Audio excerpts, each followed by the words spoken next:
You've built your form, that's great. But where do the form submissions actually go, and how do we manage them in Webflow? That's exactly what we're going to cover in this video, and we'll do it in 5 steps. We'll publish and submit, we'll go over notifications and routing, we'll see where these submissions live, we'll review our submissions, and then we'll do some troubleshooting if things don't go as expected. Let's dive right into it. Here we have our form that we completed in the other video. Go check that out if you haven't already. And remember, form submissions only work once you've published your site. In our site, let's go up and do exactly that. We'll publish our site to our staging domain, or you can of course also choose to publish to your custom domain. For us, we're still testing here, so we're just going to use the staging domain. So if we click in and open up our stage site in a new tab, we now have our site here. So let's just go in and fill out the form. I still have some M tokens left, so my AI agent is on top of it. We filled out the form. Now let's press submit. And we can see that the form was successfully submitted. This is the same experience that anyone else will see on their end once the site was published. We're not in preview. It has to be published. All right, that's publishing our site and submitting the form. Let's talk about notifications and routing. Once a submission has gone through, someone actually fills out the form and clicks submit on your website, it can trigger an email notification. And different forms can notify different people. How do we set that up? With our form block selected, we can go into the element settings. And here in our send to, we can see that the form submissions are going to go to Webflow. More on this in a little bit. And then we have email notifications. Let's click in and see what's going on. But first, here's a side-by-side. On the left, our email notification settings in Webflow, and on the right, how that email looks in your inbox. Back to Webflow, let's start at the top here. 2. This is who the email notification will go to, and you can choose a member or multiple members of your team or type in an email that should be getting that email notification.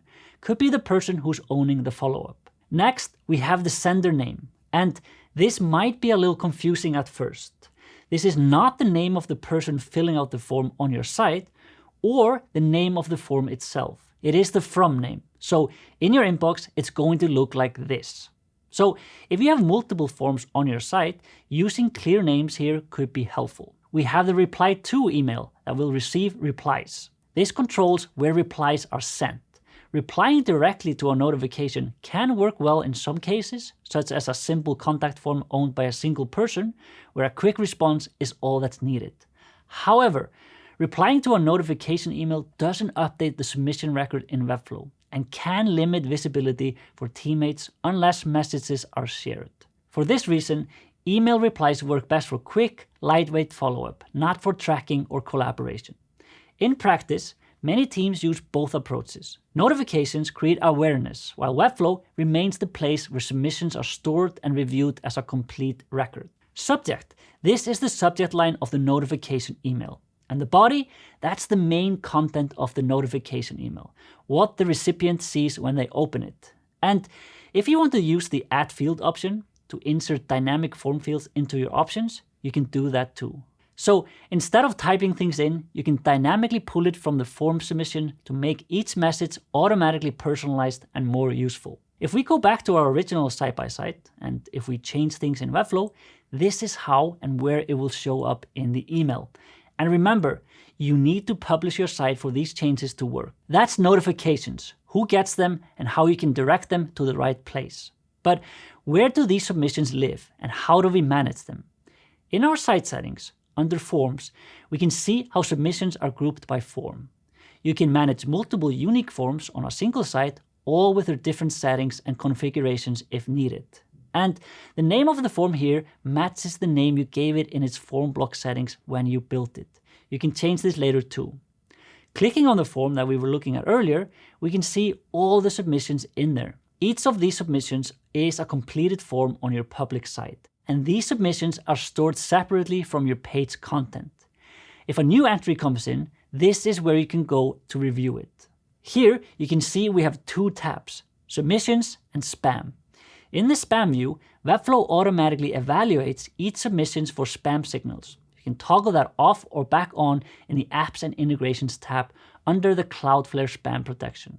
And this is automatic, and it happens as soon as the form is submitted. Flagged submissions are stored in the spam view but can't be reviewed.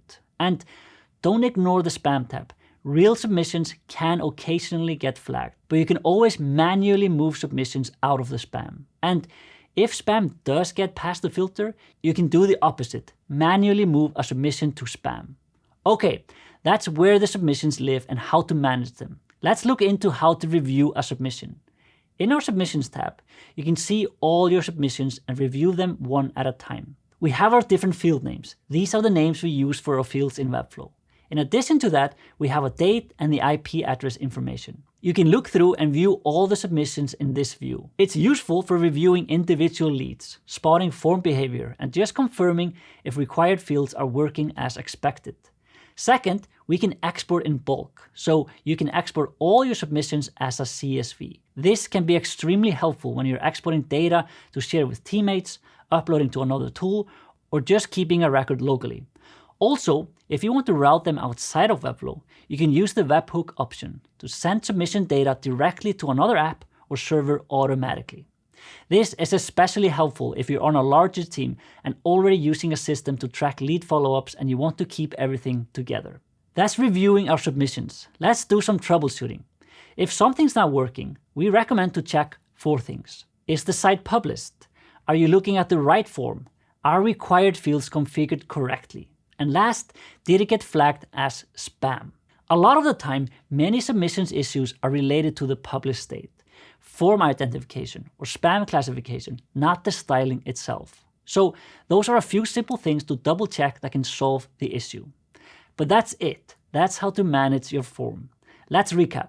We published and submitted our form. We looked at notifications and how to route them to the right place. We saw where the submissions live in Webflow and how we can manage them. We reviewed our submissions. And finally, we covered some troubleshooting tips. And that's managing form submissions in Webflow.